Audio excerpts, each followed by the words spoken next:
भारत के वीरों की तलवारें कभी सोई नहीं। अकबर क्या किसी भी मुगल की ये भारत के ऊपर हुकूमत नहीं रही। दिल्ली सल्तनत नाम की कोई चीज भी नहीं थी। मुगल अलग अलग राजाओं से मिलकर भले ही कुछ राज्यों पर राज किए हों, लेकिन साम्राज्य और सल्तनत जैसी चीजें एक मजाक के सिवा कुछ भी नहीं। भारतवर्ष के वीरों ने कभी अपनी हाथों में चूड़ियां नहीं पहनी। हर बार भारत के वीरों ने इन मुगलों को धूल चटाया और हारे भी तो इन लोगों पर विश्वास करके जो अपने मकसद के लिए अपने राज्य और राजाओं से गद्दारी कर देते थे। चलिए सुनाते हैं आज विजयनगर साम्राज्य की वीर गाथा और मुगलों की कायरता जो किसी भी हद तक गिर जाते थे।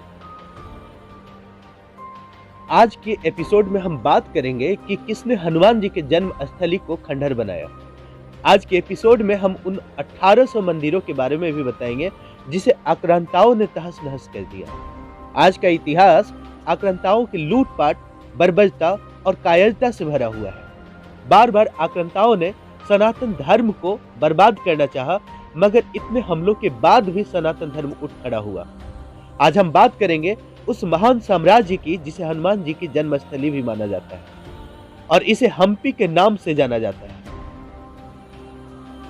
मुझे हैरानी होती है जानकर और पढ़कर कि भारत की सनातन विरासत समय के साथ खुद नहीं ढही, इसे ढा ही गई। आखिर किसने इसे तोड़ा? तो जवाब है आक्रांताओं ने, जिनके सोच में ऐसे मंदिर होने ही नहीं चाहिए थे इस देश में। उन्हें नहीं चाहिए था ऐसा मंदिर, वे खंडहर बना दिए। ऐसे खूबसूरत मंदिरों को पूरा का पूरा सहज तहस नहस कर दिया, क्योंकि उनकी विजन में, उनकी सोच में ऐसा लगा कि नहीं होना चाहिए मंदिर, और उन्होंने ऐसा कर दिया। इन हमलों के बारे में हम जरूर बताएंगे, मगर इससे पहले चलिए बताते हैं इस खूबसूरत हम्पी मंदिर के बारे में। असल में हम्पी मध्यकाल में वैभवशाली हिंदू राज्य विजयनगर साम्राज्य की राजधानी हुआ करता था। इस विजयनगर की स्थापना हरिहर और बुका ने की थी। इस साम्राज्य का कालखंड सन 1350 से 1565 का बताया जाता है। उस दौर में दक्षिण भारत के कर्नाटक, आंध्र प्रदेश, महाराष्ट्र तीनों को मिलाकर विजयनगर बनता था और इनकी राजधानी हम्पी था। विजयनगर साम्राज्य के दौरान ही हम्पी में बेहतरीन स्थापत्य कला वाले मंदिरों का निर्माण हुआ था, जो द्रविड़ शैली में बनाए गए थे। कहा जाता है इस दौर में हम्पी रोम से भी खूबसूरत हुआ करता था, मगर आपने कभी नहीं सुना होगा। हाँ, रोम की चर्चा खूब सुनी होगी। आप इन तस्वीरों को देखकर ये अंदाजा लगा सकते हैं कि जब खंडहर इतने भव्य है तो सनातन धर्म की पहचान ये हम्पी शहर कितना खूबसूरत रहा होगा। हम्पी के पुरातन मंदिरों और खंडहरों को देखकर इसे यूनेस्को ने 1986 में वर्ल्ड हेरिटेज साइट घोषित कर दिया। मध्यकालीन युग से लेकर 15वीं शताब्दी तक हम्पी संस्कृति और सभ्यता के पैरामीटर पर दुनिया में बीजिंग के बाद दूसरे नंबर पर है, और ये बात उस वक्त के यूरोपियन स्कॉलर निकोलस गेर ने कही है।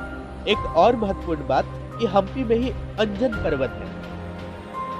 ऐसा माना जाता है कि 1565 में मुस्लिम आक्रमणकारियों ने इन मंदिरों पर हमला किया था। इन मंदिरों की संपत्ति को भी लूटा और नष्ट कर दिया। करीब 5 महीनों तक इन मंदिरों पर हमला किया गया। मंदिरों और मूर्तियों को हथौड़ों से तोड़ा गया, लेकिन अभी अगर आप देखेंगे तो पता नहीं चलेगा कि मंदिर है तो कहाँ है। ज्यादातर खंडहर ड्रोन से देखने पर चट्टानों के हिस्से लगते हैं। तुंगभद्रा नदी के किनारे लंबी सीरीज है ऐसे मंदिरों की। जैसे तुंगभद्रा नदी के किनारे बसा है विट्ठल मंदिर। इसके बाद उत्तर की तरफ अच्युतराया मंदिर, मतंग पर्वत, गोंड राम नामा मंदिर, बराहा मंदिर और उग्र नरसिंह मंदिर, कृष्ण मंदिर, गणेश मंदिर, गड्डन वीर मंदिर, ऐसे ही 1800 मंदिरों का उल्लेख मिलता है जो अब खंडहर का रूप ले चुके हैं।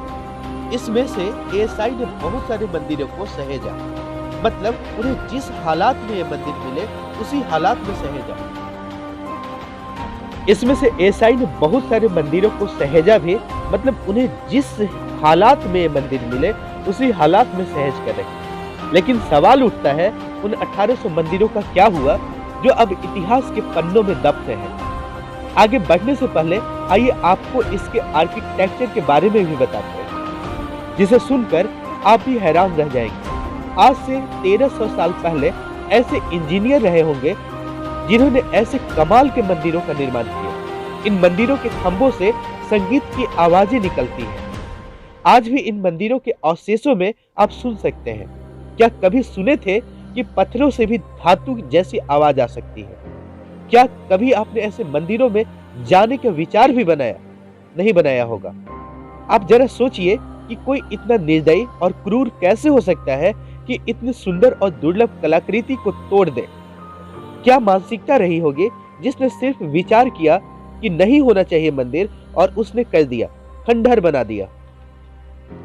आश्चर्य की बात तो यह है कि जिन खंभों से ऐसी आवाजें आती थी उसे एक ही चट्टान को काटकर बनाया गया था, जिसमें 56 स्तंभ थे, जिससे अलग अलग आवाजें आती है। अब आइए आपको एक और तस्वीर दिखाते हैं जिसमें 500 मीटर भगवान शिव के शिवलिंग है, जो हम्पी में ही है, जिसे बड़ावली मंदिर कहा जाता है।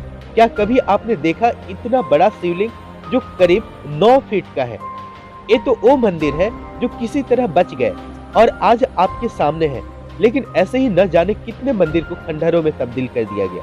कितने लोग जाते हैं वहां। आपको जानकर हैरानी होगी कि इन मंदिरों को अलकतरा डालकर 6 महीनों तक जलाया गया था, जिससे मंदिरों के नामो निशान मिट जाए। सोचिए कैसे नफरत भरी रही होगी आक्रांताओं के मन में मंदिरों को लेकर। खूबसूरत मंदिरों को पत्थरों के ढेर में तब्दील कर दिया गया। क्यों कर दिया गया ये भी आपको जानना चाहिए, क्योंकि जवाब वही है। ये वही सोच का नतीजा है जिसके लिए आक्रांताएं जाने जाते हैं, सिर्फ एक धर्म की पहचान को बनाने के लिए। कैसे भव्य विजयनगर की विशाल साम्राज्य एवं उनके सनातन पहचान आक्रांताओं की आंखों में चुभने लगा था। विजयनगर एवं उनकी राजधानी हम्पी पर एक नहीं अनगिनत वार किए गए थे। हिंदू साम्राज्य और हिंदू पहचान को बार बार ढाहने के मन से हर बार नाकाम हुए। विजयनगर का विकास सबसे ज्यादा राजा कृष्णदेव राय के समय में ही हुआ था। राजा कृष्णदेव राय का शासनकाल 1509 से 1529 तक का रहा था। 1529 में कृष्णदेव राय बीमार हुए और बीमारी की वजह से उनका निधन हो गया। और इन 35 सालों से पहले मुस्लिम आक्रांताओं की हम्पी की तरफ देखने की हिम्मत तक नहीं हुई। लेकिन ये आक्रांताओं की लिस्ट में सबसे ऊपर था, क्योंकि विजयनगर कई मायनों में उनके लिए अहम था। इसलिए मुस्लिम आक्रांता इस पर कब्जा करना चाहते थे। विजयनगर काफी सुखी और संपन्न साम्राज्य था और एक कारण था कि उस समय विजयनगर हिंदू साम्राज्य और हिंदू पहचान का केंद्र भी बना हुआ था। इस वजह से भी इसे नष्ट करना चाहता था। लेकिन आक्रांताओं के लिए विजयनगर इतना आसान भी नहीं था, क्योंकि आक्रांताओं ने 1350 से 1565 यानी करीब 200 साल तक कोशिश की और फिर आखिरी लड़ाई हुई 1565 में, जिसे हम बैटल ऑफ टालीकोटा के नाम से जानते हैं। इस समय विजयनगर के आखिरी शासक थे आलिया राम राय।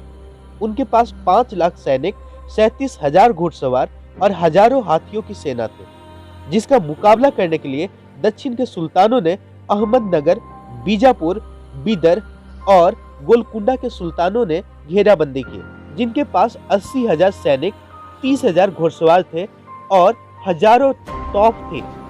इतनी कम सैनिकों के साथ हम्पी पर कब्जा करना तो नामुमकिन ही था। लेकिन आलिया रामा राय को धोखा दिया उनके 2 मुस्लिम कमांडर ने, जिन्हें हम गिलानी ब्रदर्स के नाम से जानते हैं। ये वो 2 कमांडर थे जिन पर रामा राय ने भरोसा करके युद्ध के कमान सौंपे थे। लेकिन इन्होंने मजहबी लकीर पर सुल्तानों की तरफ से अपने युद्ध शुरू कर दिया। इसके बाद जो हुआ वो इतिहास के बर्बर और क्रूरता का हिस्सा बन गया।